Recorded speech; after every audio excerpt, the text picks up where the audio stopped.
welcome to you. You're listening to The Music Business Buddy with me, Johnny Amos, podcasting out of Birmingham in England. I'm the author of the book, The Music Business for Music Creators, available in hardback, paperback and ebook format. I'm a music creator with a variety of credits. I'm a consultant, I'm an artist manager and a senior lecturer in both music business and music creation. Wherever you are, whatever you do, consider yourself welcome to this podcast and to a part of the community around it. I'm here to try and educate and inspire music creators from all over the world in their quest to achieving their goals by gaining a greater understanding of the business of music. Okay, so in this week's episode, we are back into the realm of AI tools for music creators as we shine a spotlight on VoiceSwap. So if anybody has not heard of VoiceSwap before, it's basically a platform that allows anyone to transform their singing voice using AI. They have an exclusive roster of artists that work in partnership with VoiceSwap who receive royalties for the use of their AI voice. So every AI model is created using training data that is recorded from scratch that is made specifically for the VoiceSwap community and the VoiceSwap platform. That's just scratching the surface, by the way. There's an awful lot to it, which we'll go deep into in this interview. I also want to mention the man that I will be actually interviewing, and that is Declan McGlynn, who is the Chief Creative Officer for VoiceSwap. Now, Declan has had a very distinguished career as a leading music technology journalist. So he's worked for the likes of Rolling Stone, DJ Magazine, Google Resident Advisor. He's worked for the BBC, Splice, Native Instruments, Universal Music Group. He is an incredibly impressive individual.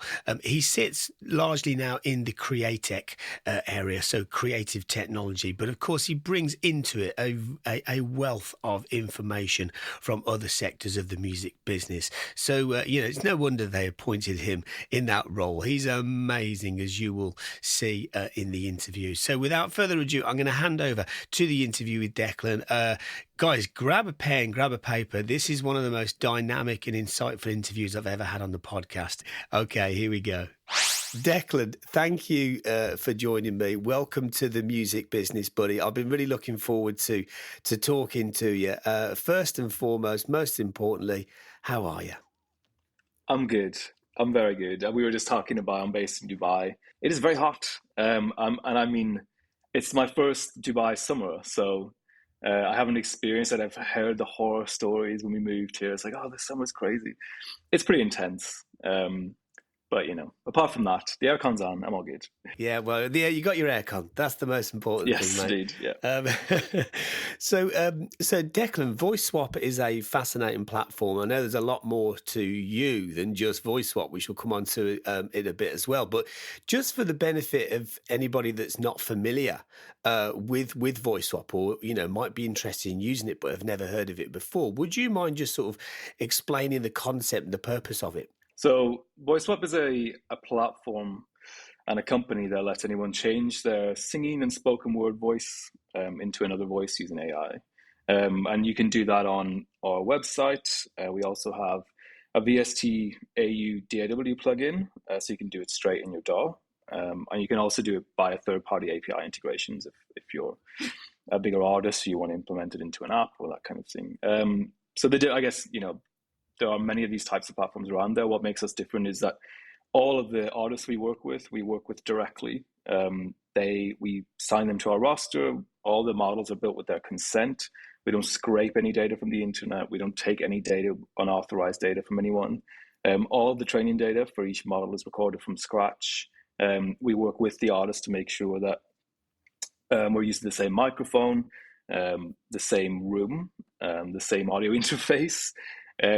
It might seem like we're being picky with that regard, but actually it makes a very big difference for consistency in the training data. If you want to get the highest quality AI model output, it's really important that the training data is consistent and that the model can just focus on the attributes of that voice rather than potential compression artifacts or the room noise or different microphones, etc. So yeah, that's a really big part of what we do. We really pride ourselves in the quality of our voice models. So we want them to be used in professional environments. So yeah, that's kind of like the main ethos of the company. All the as I said, all the training data is created from scratch, which is really important. And also, we pay our artists a royalty at the point of inference. So that means that artists get paid a 50-50 split of the cost of a credit, which I'll get into in a sec, at the point of inference. And the point of inference means as soon as their voice is created. So if someone uploads a piece of a sample or an a cappella, they choose their artist from the drop-down menu, like Robert Owens or Angie Brown, William Bailey. They hit convert, and that artist gets paid at that point. So that's kind of like the overview. Wow, brilliant.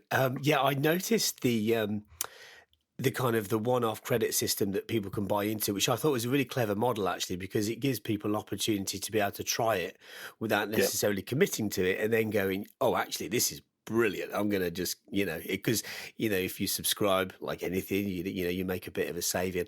It's so clever that you decide to kind of have that point of remuneration straight off the bat, because that really...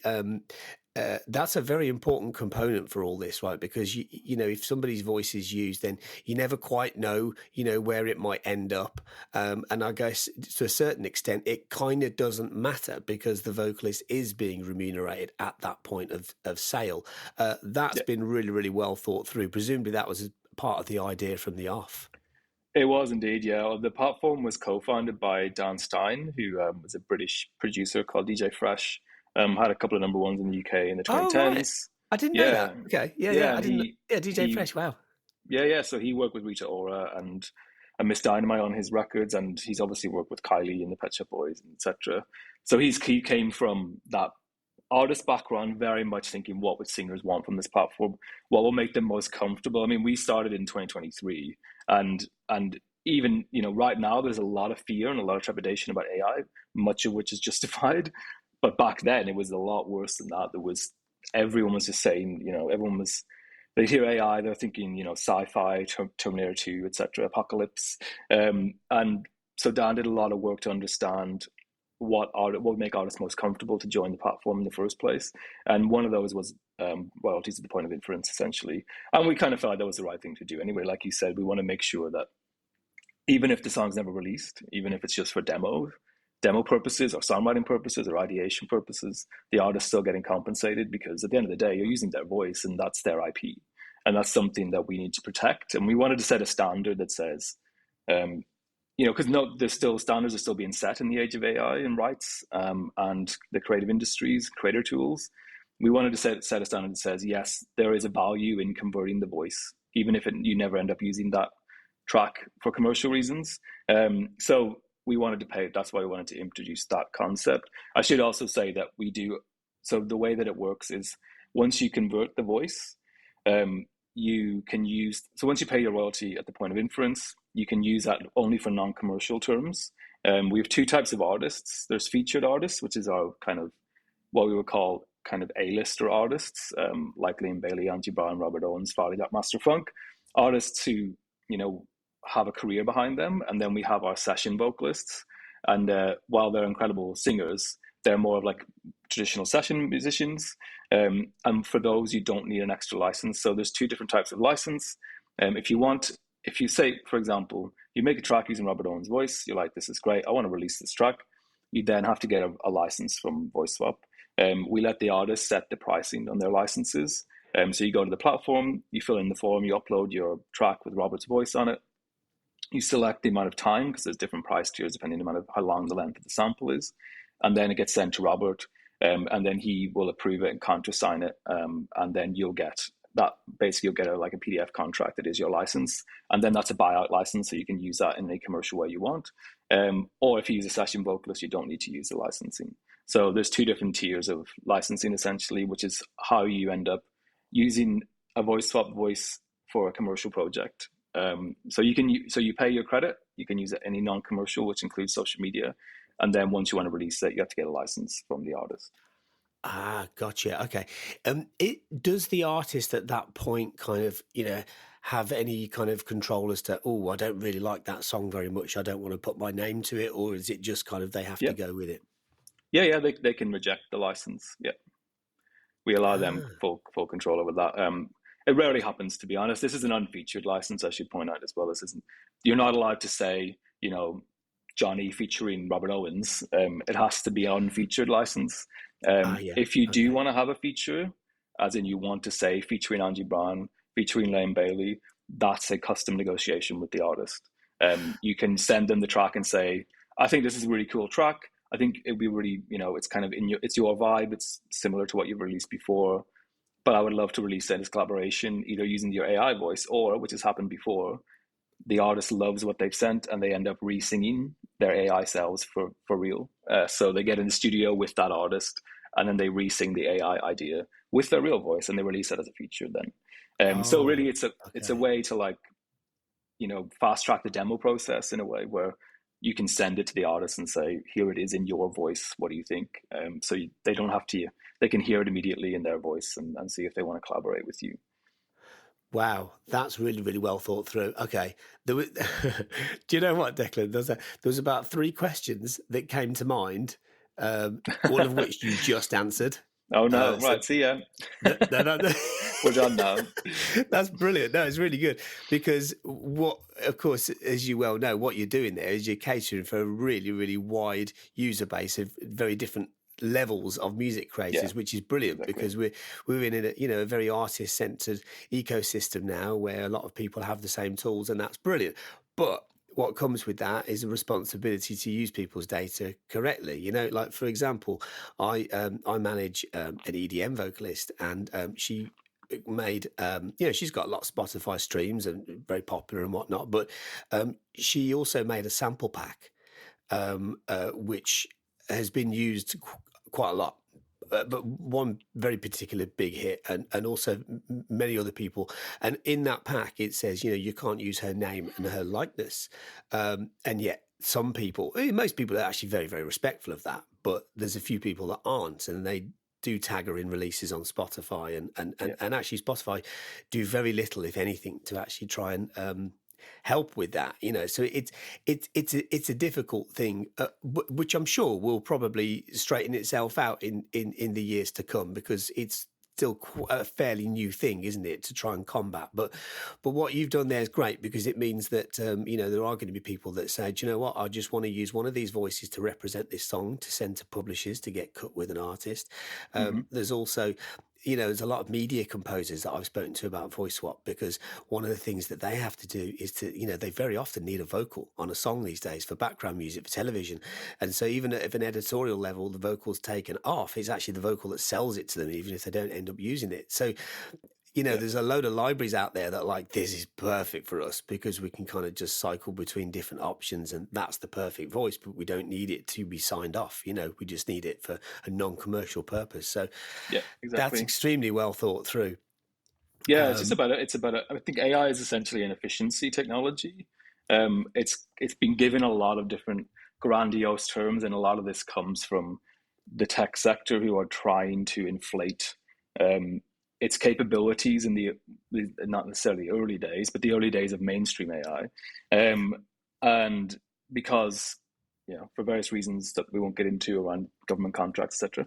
But really, we have to strip all that back. What we're trying to do is teach people that there's a couple of aspects to it. Well, number one is you're less likely to be afraid of something you understand. Fear comes from not understanding what's happening, just generally in life. And if we can inform the artists about how this technology works, how the remuneration process could work, a lot of which still has to be decided through collaboration with industry bodies, but we are working hard on that as well. And we can help them make an informed decision. One of the things that brought me to this project was I used to write a lot about the impact of the streaming economy, and how artists were left out of those early negotiations. That ended up defining their careers and continues to define their careers to this day. And when I saw, 4 years ago, or even longer than that, when I first saw the glimmer of this type of technology and the breakthroughs that were happening around AI and the creative industries, I saw history repeating itself in terms of artists potentially being exploited, deals being done behind their back. And then suddenly, this is the new era. This is the way it is. Get used to it, and not being able to have any power to change things. So when I first went down, because I knew DJ Fresh from working with him on a few projects previously, just around journalism and articles and for DJ Mag and things like that. He called me because we really chimed on like both being big nerds, but also both caring about artists and the industry and the creative industry being exploited by technology, which has happened many times in the past. So we just started to like brainstorm about what this might look like. What could we do? This was early 2023. So I'm going into the origin story now, even though you didn't ask me. No, this is fascinating. I didn't know this stuff. Thanks, Declan. Yeah, so we just had like a 3-hour phone conversation, and I was like, we need to be able to protect the data, not just the outputs of the AI models, but how the inputs are being monitored to make sure people aren't scraping things. Obviously, stem separation technology introduced a lot of complications around being able to track acapellas, because now everything's an acapella because of stem separation technology. So that adds a lot of complications to being able to protect artist identities from unauthorized models. But we wanted to show that we could still build very high quality models. We could do it in collaboration with the artists. We could do it with their consent, and they could be paid for it. And it doesn't mean we have all the answers. Absolutely not. And this is a moving target. Like you mentioned, even with sample packs, the artist that you're working with already has problems with people tagging them, and this has nothing to do with AI. So the music industry is not a perfect place by any means, and there is no silver bullet that will solve any of these issues. What we are trying to do is say, okay, this is coming, this is here, the Pandora's box is open, and yes, we're not saying you have to get involved. What we're saying is, for the sake of your future career, you have to understand this technology, and if you decide to opt out once you understand it, great. But we want to help you get to the point so that you're not being exploited, and that there isn't a lot of fear mongering. Take the fear away and explain the process. And again, like I keep saying, if after all that the artist says it's not for me, great, that's fine, but do it from a place of knowledge. It kind of reminds me of, I'm old enough to have been through a few of these cycles, and the same thing happened when VSTs first came out. The same thing happened when autotune first came out. I assume the same thing. Well, I know the same thing happened when drum machines and synthesizers first came out. There's a replacement narrative, the way that these things start. Autotune is going to replace all singers. VSTs are going to, VSTs I guess was different, but sampling is going to replace all musicians, and drum machines are going to replace all drummers, and synthesizers are going to replace orchestras. And of course, there was disruption. I'm not saying that that wasn't the case. There certainly was disruption, but what it did was allowed people to work faster, more creatively. Autotune bred whole new genres and sounds, and the whole of trap was based on autotune, and still is, and became a sound in and of itself. And now autotune is used by every single singer in the world, but it doesn't mean they're using it to the extreme. They're using it as a tool to enhance their creativity, or as an efficiency tool. And back in the day when VSTs first came out, all the analog crew were like, this is terrible, they sound terrible, they sound really thin. To be fair, they did sound pretty bad when they first came out compared to how they sound now. But it's the same narrative of, pushing back, clinging on to what we have, and then slowly over time embracing and realizing that it's a tool you can work alongside your existing workflow, your existing setup in your studio. And that's the way that we see this happening as well. And also, I was talking to someone yesterday about this, but they were saying that, like all these things, like sample packs is a great example. Sample packs is another thing. Sample packs are going to replace everyone. Like, everyone's just going to use sample packs. And now, more than half, I'd say like 80% of producers use splice, but their sound isn't dominated by that. They dive into it for inspiration. They dive into it to pick up little segments and bits, and they pitch them down, and they reverb them, and they EQ them, and they make them their own. But sample packs were really frowned upon back in the day, like massively. It was like really shameful to use sample packs. And even when if a producer ended up doing a branded sample pack, it was always because either they were at the end of their career and it was like, oh, they're doing a sample pack. It was a bit embarrassing. Or they just threw on the dregs of their folder of crap that they had on their laptop. There was no consideration for it. And now doing a splice pack, doing a loop masters pack is a really big part of an artist's career. It's almost part of their promo campaigns. So the attitude around the technology is always shifting and changing. And all of these tools, autotune, synthesizers, drum machines, are efficiency tools, just like AI is an efficiency tool. So I don't see that don't see this technology specifically as being any different to those, but they all start off the same way with a lot of pushback. But the big elephant in the room around AI, of course, is how it's trained. That is the difference when it comes to all those other technologies in AI. And that is something that needs to be addressed, and is being addressed very seriously by VoiceSwap, but also by the UK government. There's been a lot of campaigns lobbying the UK government not to change the copyright law, which they actually went through Parliament last week.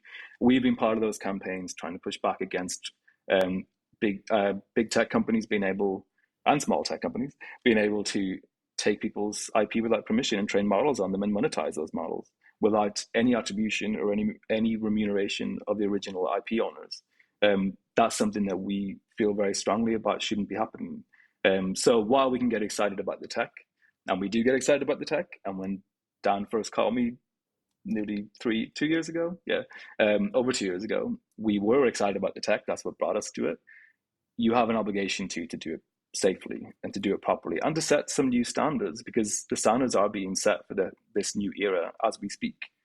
There's no real definitive lawsuit that's come to a head yet, so we don't know how this is all going to play out. But the more we can present real, tangible solutions that are in the market right now, that are operating, that are generating revenue safely for artists in the age of AI, the more we have something to push back with and say, this is possible. This isn't a pipe dream. This isn't the creative industries complaining, throwing the toys out of the pram. This is a real problem, and here's a solution. We really don't want to just complain. We want to say, this is a problem. This shouldn't be happening. Here's 5 solutions. Pick one. And that's what didn't happen in the streaming era. And that's what brought me to this project in the first place. And that was a very long rant. No. That's brilliant, mate. I love it. It's fascinating because just going back there for a moment, it is like when the streaming services first started, it was like the major conglomerates just went into bat for everybody. And what they set up, the whole 80-20 thing, it's never changed since, and it's going to be really hard to ever change it. So, and I suppose in some ways the kind of the narrative, the defense line at that point was, well, this is better than what came before, which was the dark age of streaming, the dark age of piracy and BitTorrents. Yeah. And so, at least we're trying to do something to change that, which they have, but what you are talking about here is something which is very, very ethically sourced and ethically remunerated, and it sets a very good example for where we go, right? I'd be very interested to understand the actual technical part, like in how many how many songs or how many minutes of a human voice does your technology need to have in order to understand how to use that voice going forward?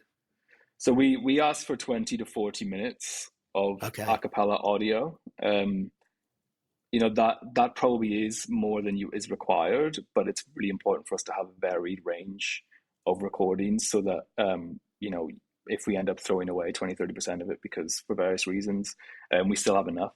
So we asked for more than we need just so we can get enough of a range. We asked people to perform in the widest range they possibly can that represents their voice. So if they're like, a musical theater style singer, make sure that they hit those big high notes and the big epic moments, as well as having like very soft, like whisper style singing as well, if that's their style.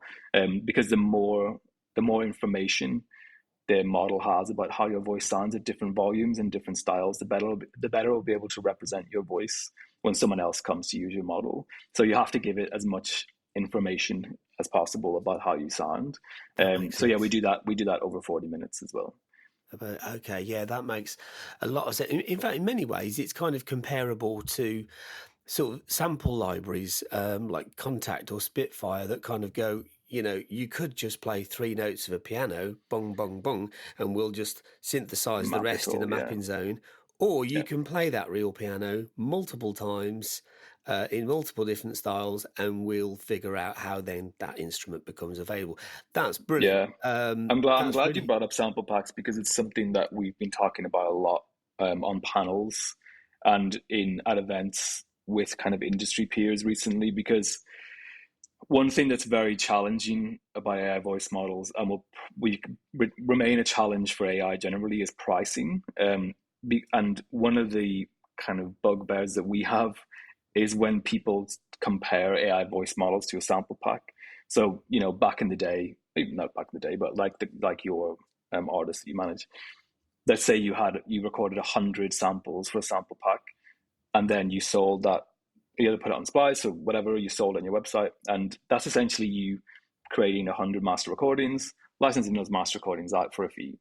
That's fine, that's it done, but it's static. Those recordings are fixed. You can go on and continue to make more music, not using those recordings, and that sample pack doesn't really compete with you in the same way. If you give someone an AI voice model, the AI voice model can create infinite derivatives. It can create 100 million samples using your voice if it wanted to, in theory. So it's not the same as a static sample. Someone could come in and create, endless derivatives of your voice. And then it's like, okay, well, how do you price that? If you're giving away endless iterations of your voice, what's the price point for that? I think for simplicity, a lot of other companies have gone down the sample pack route and just said, okay, we're pricing it in the same way you would a traditional sample. But the problem with that is, it's worth so much more than that because it's endless. It's not the same as having 100 samples. So yeah, that's something that we're pushing back on a little bit, but also we don't have the answer for that either. I think it's something that if you price it to a point that, yes, you can get access to this incredible voice model, but it's £10,000, then it's never going to work because no one's going to buy it. So, but then you can't undercut the artist to the point of you're giving away endless derivatives for 10 quid. So it's like, how do you price someone's voice? And it's a question it's a kind of philosophical question, because it's something we haven't had to face before, because until this point, rights were assigned to either a publishing or a master, and they were fixed once it was recorded. So yeah, it's a new challenge among many in the age of AI. Yes, it is. Wow, this is, it's so exciting to sit here in 2025 and talk to you about this, because, this was like, 2.5 years ago, you started talking to DJ Fresh about this. And to me, it's very exciting as to where it then, how it looks 5 years from now. I mean, yeah. You mentioned there about the packs or whatever incarnation or name they begin to take in the future.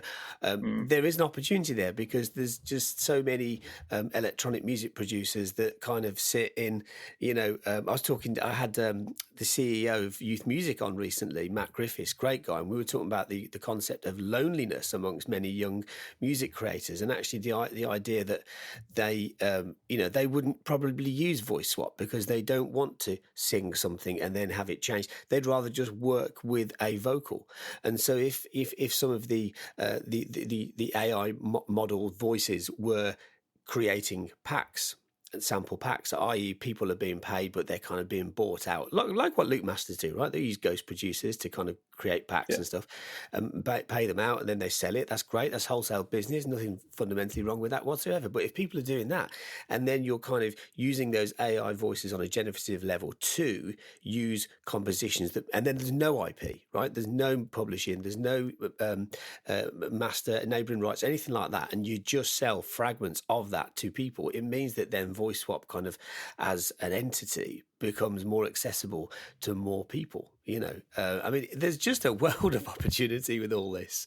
All of that, I think we're going to, while 2 years ago definitely was the Wild West, as we were calling it then, it's starting to mature a bit, the space now. People are starting to ask the right questions, in my opinion, around rights, protecting rights, which is great to see, but there's still a long way to go. And I do think we'll see that what you're describing happen, where a lot of sample packs, vocal sample packs, just pop up on various platforms, and it turns out they were made using an AI voice model, not actually an artist. And we'll have to see how that plays out. It's another issue that has to be solved.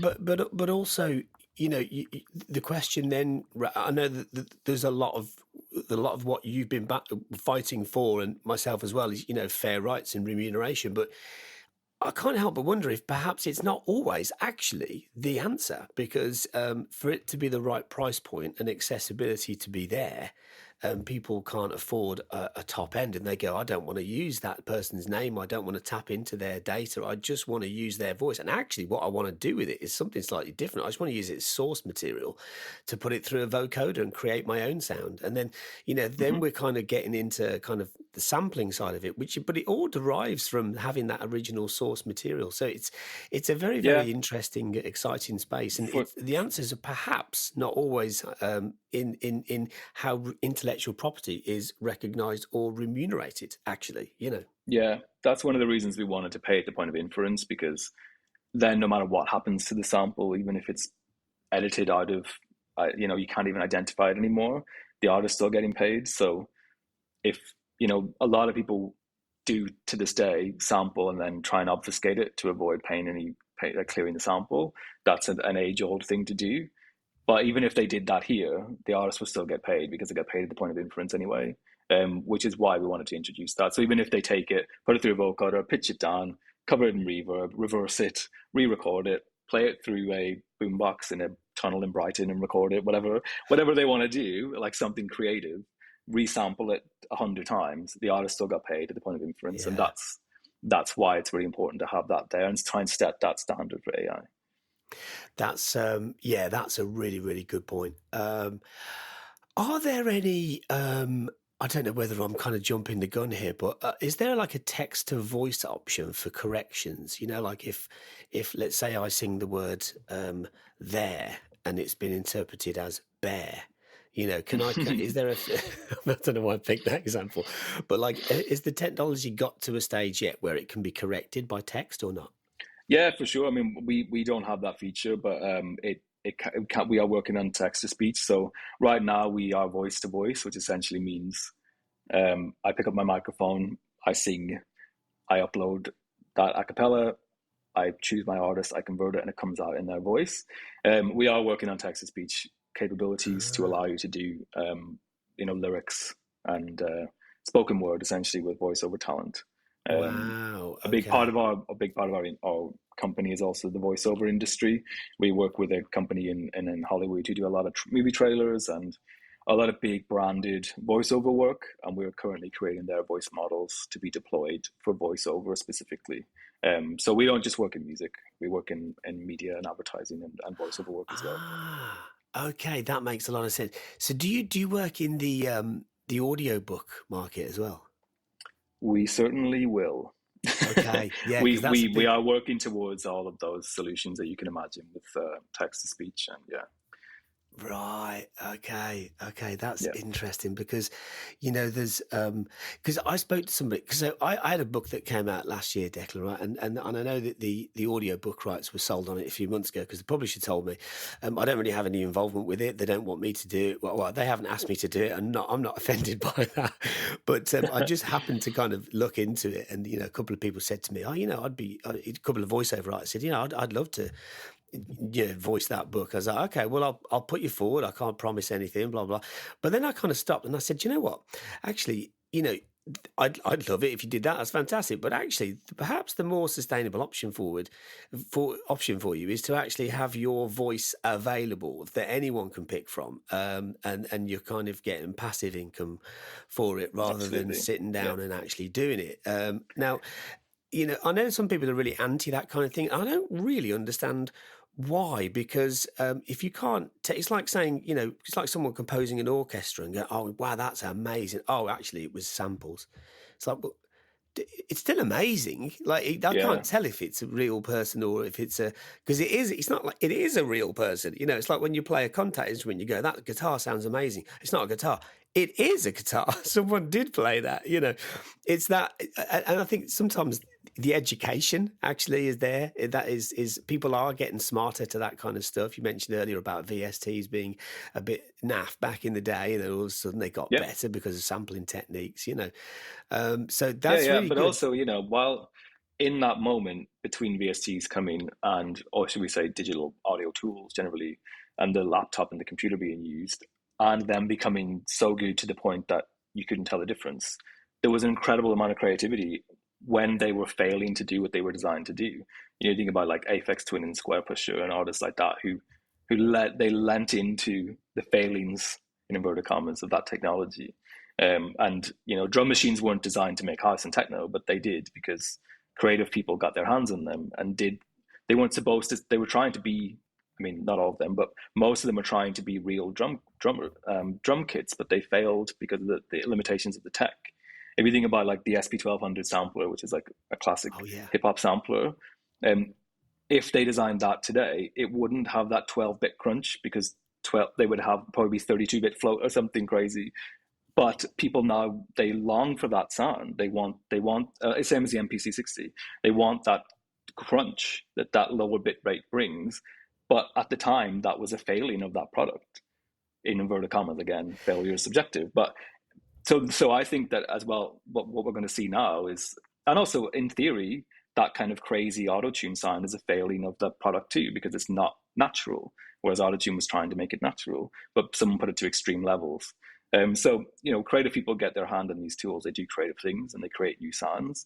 I do think we'll have this like AI aesthetic, sonic aesthetic, even though the models are improving incredibly quickly, between where we are now and the next couple of years, where there's like, the models aren't good enough to be completely discernible from the real thing.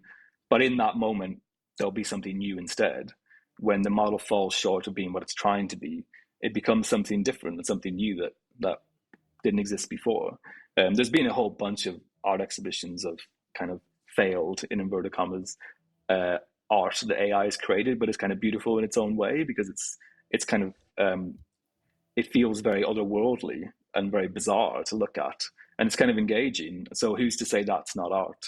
And I know that's a different podcast, so we won't get into that. But no, it's really nice to bring it out of music to give it a frame of reference. Sometimes that's a great example. And the same with synths. Synths were trying to be they're trying to be orchestras.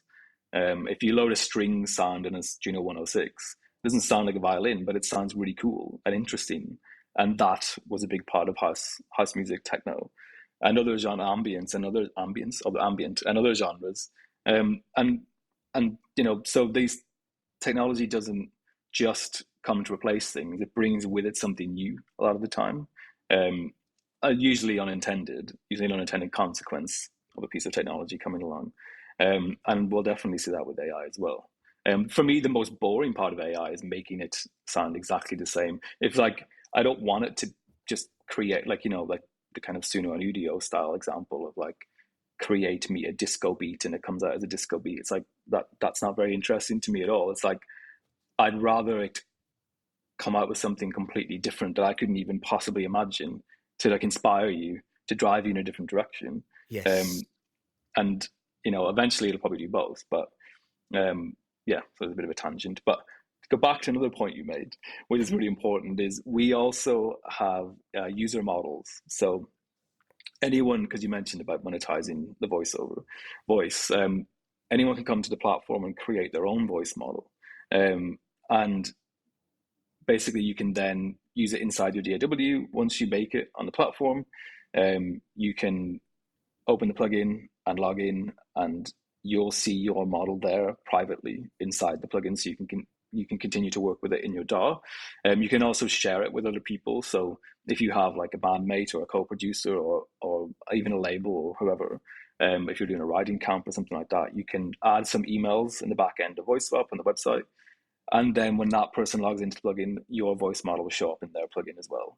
Wow. And then when the project's finished, you can revoke access, because we didn't want people to just have your voice model forever. So say you're doing like a remix or something, or they want your voice model to do some ad-libbing or whatever, you can send it to them. And then when they're finished the remix, you can take it back from them. And once you delete them from access to your voice model on the VoiceSwap website, it'll disappear from their plugin as well. Whoa, I didn't know about that. Okay. Yeah. And then the end goal, also there's another really important part to the user models as well, which is one thing we wanted to launch user models, but we knew there was a risk of people just, uploading Beyonce acapellas or uploading Taylor Swift acapellas, creating like unauthorized voice models of singers. So we work with a company called BMAT, who are based in Barcelona. They are kind of like a rights attribution company, but they do something like, 13 billion checks a day across the internet and broadcast for data points of music that's being played on Swedish radio or this YouTube channel, blah, blah, blah. And then they collect that and they assign those rights to the relevant PROs. So we work with them to implement their technology into VoiceSwap so that all the acapellas and all the training data gets uploaded to user model training. It's screened by BMAT to make sure there's no copyright content inside of it, because they have a database of 180 million fingerprints of audio. And once it's confirmed that there's no match, i.e. none of the uploaded training data matches that database, then the training can continue. And if there is a match, the training will get blocked. So people can't just come and upload any acapella they scrape from the internet to create voice models on VoiceSwap. So that means that those models are all compliant for licensing going forward. So one of the things that we're looking at is licensing our voice models, not just our featured artists and our session vocalists, who are the artists that we've chosen, but also being able to license out the user models into other creator tool platforms. If somebody wants, someone comes to us and says, I need 15 female vocals models for this new plugin I'm building or whatever, we can then go back to our users and say, okay, we've got this opportunity. Do you want to be part of this? Users opt in or opt out of these opportunities when they first train their models. So you can say opt into licensing, and then when we get a request for licensing, we'll go through everyone who's opted in, and then we'll reach out to the relevant models, depending on what the request is from the licensor.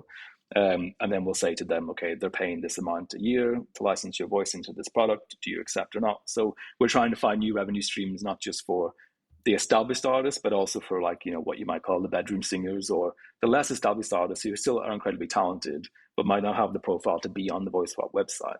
And then eventually, what the end goal with all of that is, because the models are compliant, copyright compliant, it means that we can go ahead and build a marketplace where anyone can come and monetize their voice.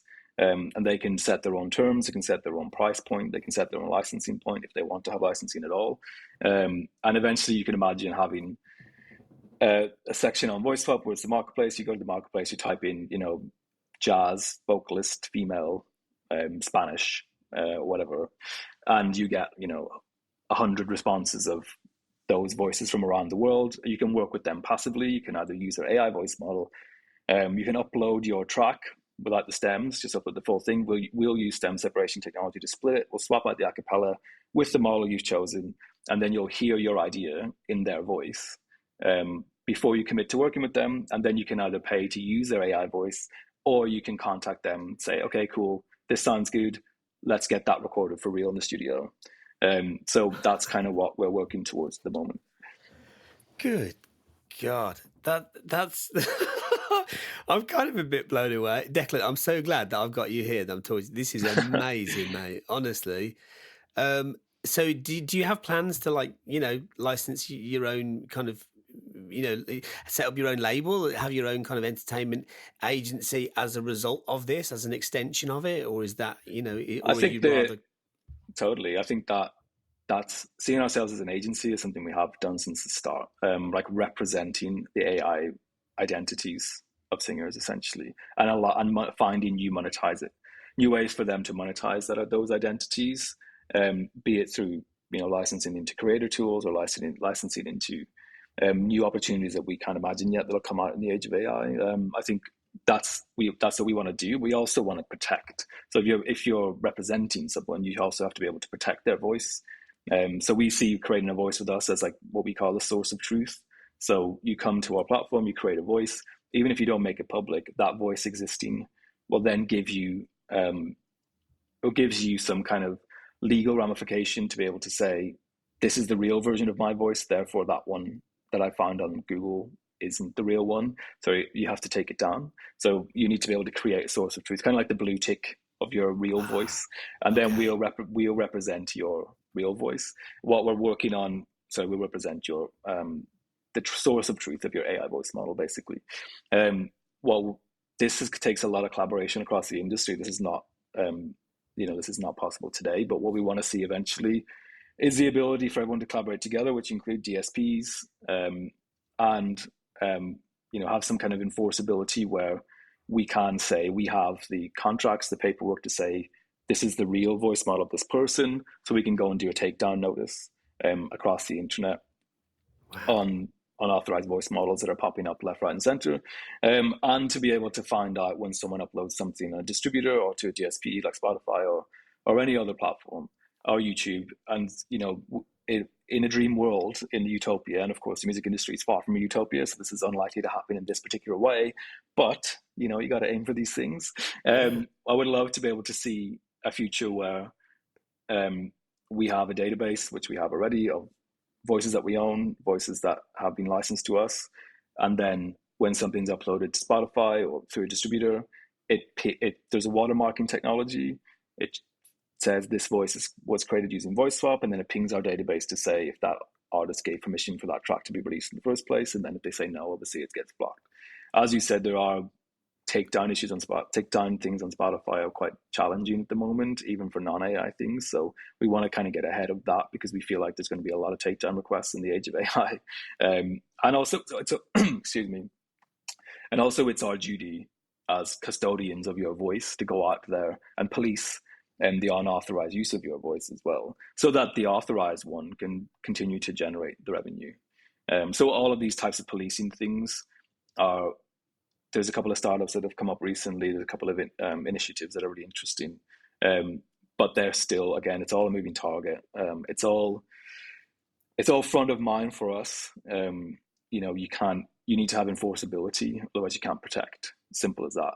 We can have your AI voice model, but if someone else can go and build it without your permission, and we can't do anything about that, then it's not as a powerful a message. So we know we need to go out there and police the voice models that could potentially pop up, and any unauthorized contents being created with those unauthorized voice models as well. Like I said, it will take a lot of collaboration, and that might take a lot of time, but I think that's what we got to aim for. We have to aim for some kind of industry standard solution around protection of artists in the age of AI. Yeah, absolutely. Well, I mean, if you, a small scale baby example of that would be the success of, let's say, a YouTube content ID, that can just take a digital footprint and go, right, we recognize that this is the recording of that song. It's just a more elaborate version of that, isn't it? Where we recognize that this is that person there based upon these particular artifacts. And it might be difficult for us with the naked eye or with an ear to be able to look at that. But we already know that the technology exists. Look at how Spotify used raw file analysis, right? They're able to hear things in music that most people can't. Speechability, danceability, rhythmic feel, suitability for curation, algotorial playlists, all that kind of stuff. It's amazing it works. So the point is that the technology is semi there, at least, if not wholly there, but it's the back end of it. It's the the legal side of it and that partnership work, isn't it? It's almost like the world kind of needs to come together and go, all you guys there, do you know about this? And that kind of awareness. But if that were to happen, and I can't think of a reason why it can't really, then if it were to happen, this could change everything forever. Yeah, totally. And YouTube Content ID is a brilliant example, because that's the example I always use too, of where rights holders were terrified of a new technology, where YouTube was getting sued into oblivion before Google bought it, and then also after when Google bought it. And they needed to find a solution where you could have the best of both worlds, where you and I could upload us dancing to Taylor Swift, God forbid, and we wouldn't get takedown notice. Well, we probably would, but the thing is, the way the Content ID works is a perfect world, because the artist decides what happens to the content.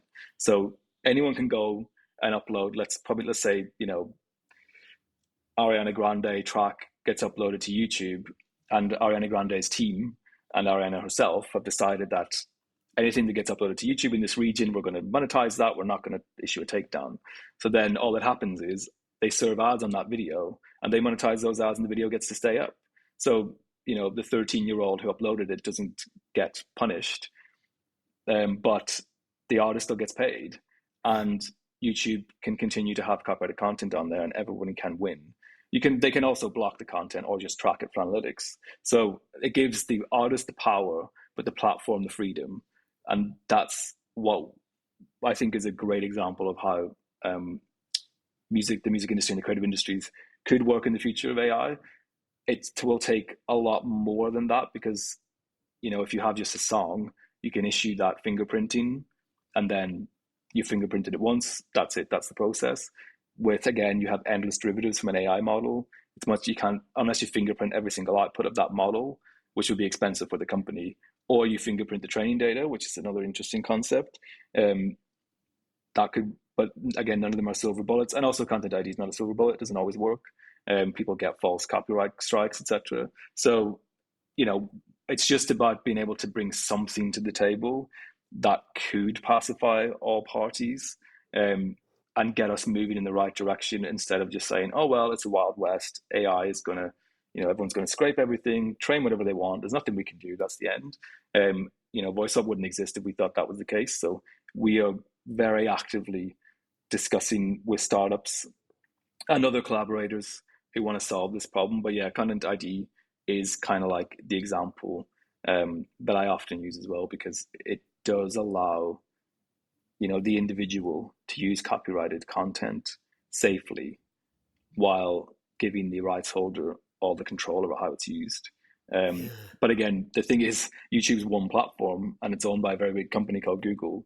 If you then open up, Spotify, Deezer, Apple Music, Tidal, endless amount of DSPs, and then also the distribution, because YouTube owns the distribution channel onto YouTube, it makes it a lot easier to do that as well. Whereas if you're a DSP, you could use CD Baby, DistroKid, TuneCore, Believe, blah, blah, blah. So they all have to have the same solution integrated, otherwise it's not going to work. So that's where the challenge is. Yeah, that's a good point.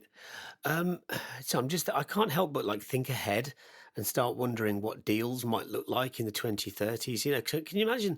In fact, I might reach out to a couple of lawyers and ask them this. Actually, is that the idea of, let's say you take an artist, right, and in 2032 they go and sign two completely different deals, right? One for them as their artist with, let's say, a distributor or a label, and then they do an AI contract, and they're totally separate things. Now, right now, that seems really alien, but it's not beyond the conventions of possibility right now to actually imagine that could be a thing. I mean, ideally with VoiceSwap, they'd sign both to VoiceSwap, and that would be great, right? But if there's a flexibility with an artist to be able to go, yeah, this is my training, and this is my own thing over here. People can do their own thing with my thing over there, but when I put my, if you like, blue tick next to it, it's over here. And actually, those two deals could be structured very, very, very differently. I know that there is that grey area in the middle, which is what you're referring to there, but could that happen in the future, do you think? Yeah, it's happening already. We know that labels are trying to sign AI likeness rights. When they sign new artists now, there's a very big debate, and I'm not going to get into the finer details on it, but there's a very big debate at the moment around, do labels already own the AI likeness through some of their marketing clauses? I can tell you, without naming any names, that's not the case. A lot of labels will argue that, due to the fact that a lot of the contracts, and again, every contract's different, so it's very difficult to say this with the general sweeping terms, but a lot of the labels will say that because of the fact that labels, when they sign an artist, they own any content that's commercialized a lot of the time. And therefore, while they might not own the voice model, if the training data that was recorded to create that voice model then goes into something that is commercialized, i.e. VoiceSwap or any other, then they could have a say in the fact that they might own that product, in inverted commas. It's a very questionable argument, and certainly hasn't been resolved. And lawyers I've spoken to about this give very conflicting responses. And also every contract, it will come down to the wording almost, rather than it being a clause. And I'd be interesting to follow the progression of any lawsuits that come out of that, because it's pretty dystopian to own someone's voice, outside of what they record, but just they sing in the shower, you own that. It's kind of like, how far do you want to go with this? And I think that's I wouldn't say it goes as far as to call it sinister, but I think it is a very worrying trend. And I would advise any artists to very, very, very carefully read any contracts around, which you will be doing anyway, but around AI clauses, because if you sign your AI likeness away in perpetuity, we don't know what this future is going to look like, and I think that would be a very dangerous thing to do. Also because it's a rights-bearing asset after your death as well. It can be part of your estate, and we're probably going to see a lot more of that. In fact, we definitely will see a lot more of that. We have seen it already. Artists who've passed away, whose estate continue to release content using their AI identities. So that's a monetizable asset too.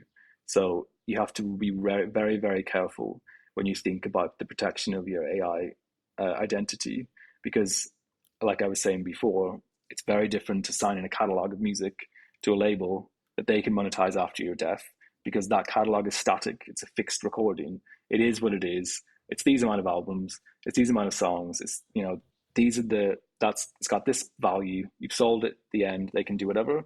If they have your voice and your voice model and your music model, they can just continue to make as much music as they want forever. And you have to really think about the differentiation. Let me start that again.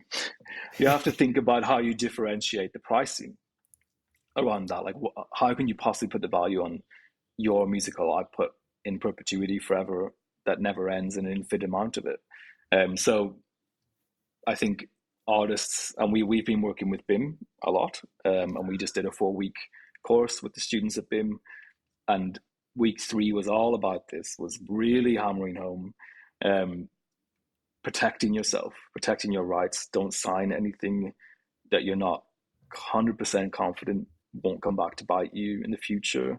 It might seem, exciting and rosy, and a lot of people can get swept away by the idea of being signed, and that's still a very exciting and romantic concept, being signed. But you have to be very, very careful, because your assets now can be used to build a model without your permission that can compete with you. And I think all of that stuff has to be front of center for all artists at the moment. And that's, let's go back around to the start of this conversation. The whole point of this was to educate artists, to say this threat is here, this could potentially happen. And one of the things about AI and the headline, most of the headlines around AI are very apocalyptic, very doomerist. And again, some of that is valid. But what that means is that people just kind of panic, and they're not thinking rationally about what's happening. And while they're over there panicking, the music industry is over here making deals and making decisions like they did with streaming. So it's really important that artists get on top of this stuff and are very, very, very conscious of what they might be signing and what their assets are worth, when those assets can be used to train something that could create an endless amount of competing and derivative assets. Yeah. Declan, I've got to say, I have a lot of brilliant guests on this podcast, but my God, you are so impressive, man. Honestly, the things that you're thinking about here are about 9 or 10 steps ahead of so many other people in so many other sectors. What an asset you are. I mean, that's amazing. Wow. I mean, I know you've come from a very exciting place. Your CV is amazing. And, I encourage people to Google you and look at all the things you've done before you did this, and all the other amazing things you'll do next, I'm sure. But my God, I think if there were more and more people like you, then I think the music industry would be even more exciting than it already is, mate. I really do. Thanks, mate. That's wow. I'm stunned to silence for once in my life.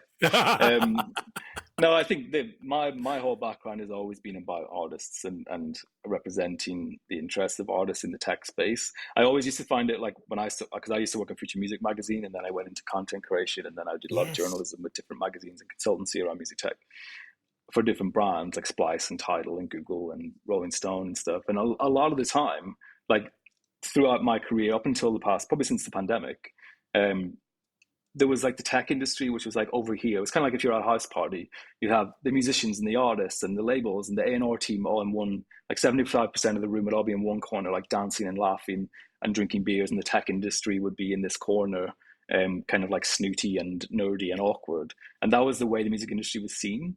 And I always had a real problem with that, because I was tech is culture. Like every single person who's over on that other side of the room is using a DAW. They're all using plugins. They're all using technology in their creative process. But then when it came to discussing tech, there was like the technical people and there was the non-technical people. And obviously, over 20 years, a smartphone has meant that, social media is culture now and it's kind of blurred into one. But I was always trying to say, no, like these are one and the same. Like your creative ideas are happening on this technology. The technology is a really big part of your career. And I always wanted to bridge those gaps because it was kind of like a snobbery around tech for a long time.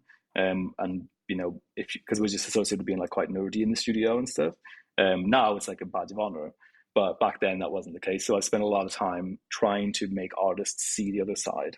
And that's very much what we're doing at VoiceSwap, is to see how it works behind the scenes from a music industry perspective, but also from a technical perspective. Because ultimately it'll make you more creative. When you understand how things work, you can start to break them, which is what most artists want to do. Well, yeah, that's it. So you've captured my imagination into thinking about so many other things, things like legacy artists that are no longer here to represent themselves. You alluded to that earlier, just being able to kind of,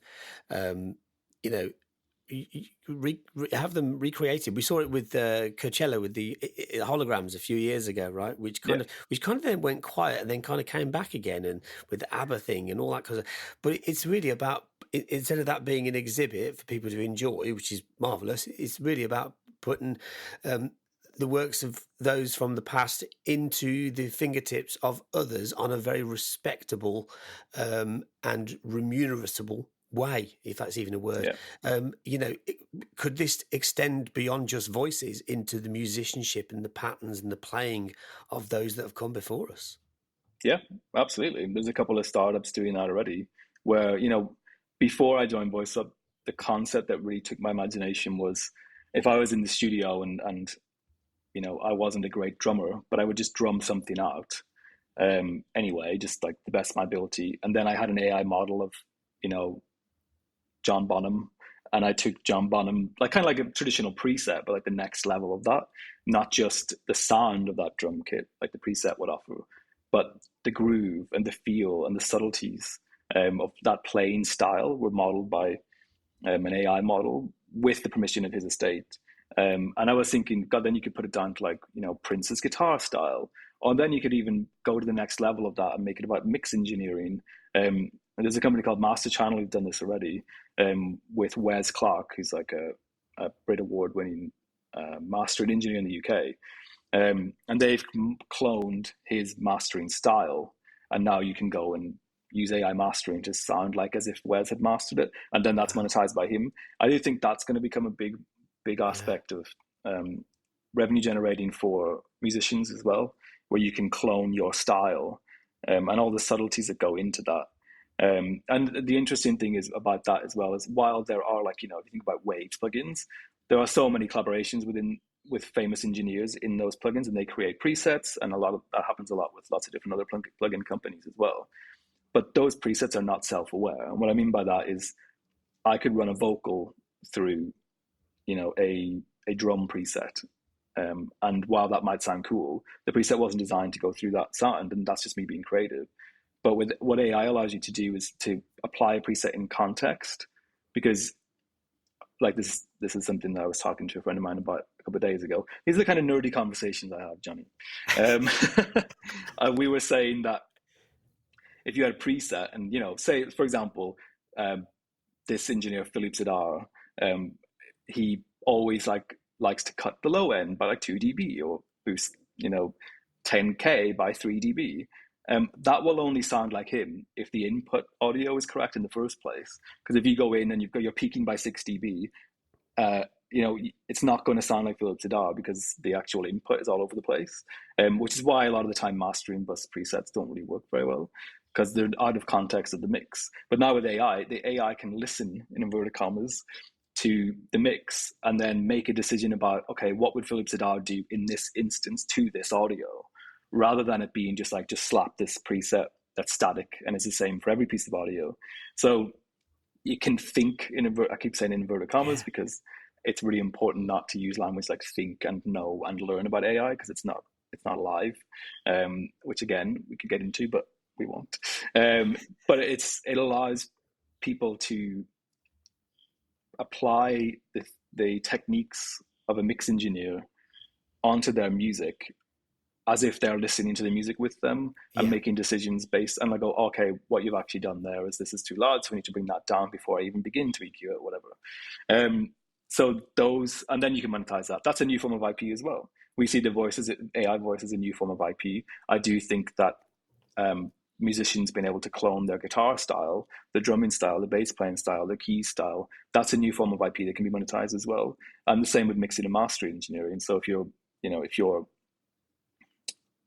a really amazing bedroom producer, someone stumbles across your music on SoundCloud and they could be like, wow, like I really love the way you mix. And you could just sell your your AI mix model to them for a price of your choosing. Like that's a really interesting idea as well. And another way to collaborate with people.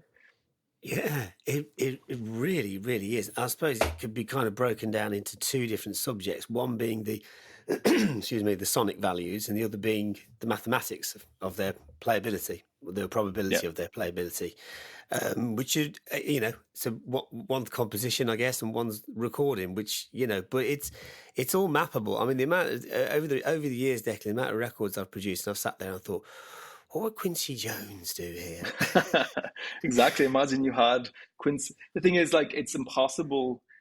I hate using the word impossible when it comes to AI because things I thought would have been impossible are occurring in front of our eyes. But I feel like, modeling someone's taste, it's not just about the technique. It's about the decision making based on the audio that they're listening to, and then they apply a certain technique based on their taste. And that's going to be the real technical challenge. Isn't necessarily like the preset mindset where it's like, okay, this is, a bit muddy around this frequency range.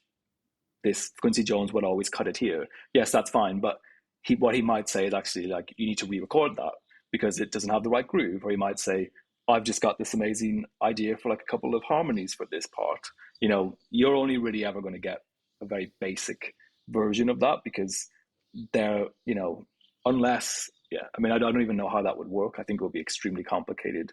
And I know someone who's trying to do this and they have told me it is extremely complicated to be able to like clone a vibe, if you will, clone an atmosphere in the studio. Because when humans work together, they feed off each other's excitement and energy. So how do you clone that? How do you clone someone's a bit hungover? How do you clone someone just got off the plane, hasn't slept? Someone's a bit grumpy, someone's a bit hungry. All of those things go into the creative process. And so, how do you clone? And all of that is very human. And that is why, I believe that, humans will not be replaced. Of course, I believe that. Because we have indescribable things that cannot be modeled because we can't even explain them ourselves. The creative flow, the flow state, what is that? Why does it happen? Why does it happen better in certain circumstances? Why are certain rooms and certain studios so coveted? Why do people feel more creative in those spaces? Or is it just a placebo effect? All of these things that happen completely unconsciously and instantly when you go into a recording space or when you work with your favorite co-producer or your best mate who, just there's an energy between you, and that if you can't describe it, you can't clone it because you don't know what you're cloning. So for that reason, I do think that humans will always be a part of the picture, of course. If I thought voiceover was a threat to singers, I wouldn't be doing it. No, I know what you mean. Yeah.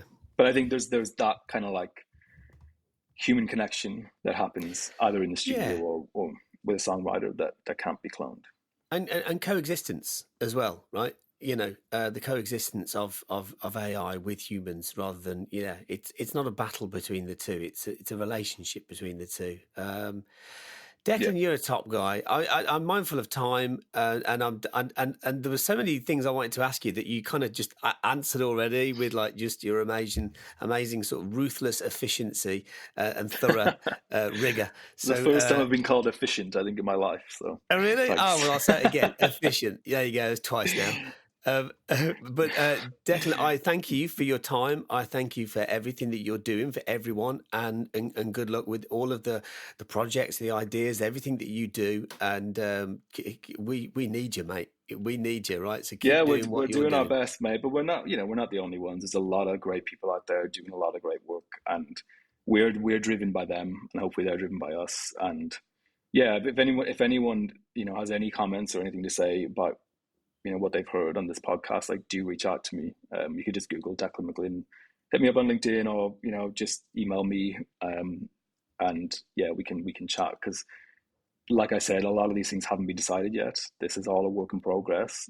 Feedback from artists, feedback from the industry is really important to make sure that we're going in the right direction, because instinctually we feel like we are, but we can always listen to feedback, and everyone needs to work together on this to make sure it's a safe future for artists. Yeah. Oh yeah, absolutely right. Yeah. Top man, Declan, thank you so very much. Thank you, mate. Appreciate it. Yeah, enjoy the rest of your day. You too. Thank you. Well, there you have it, Declan. Wow, what a dude.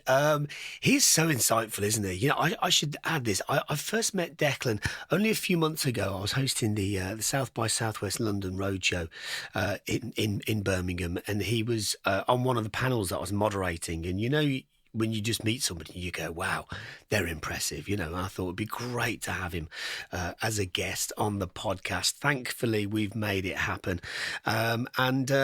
It's just interesting listening to him. It's like he's 5 years ahead of a lot of people in terms of how he thinks and how he operates and the kind of things, the kind of angles that he's looking at from.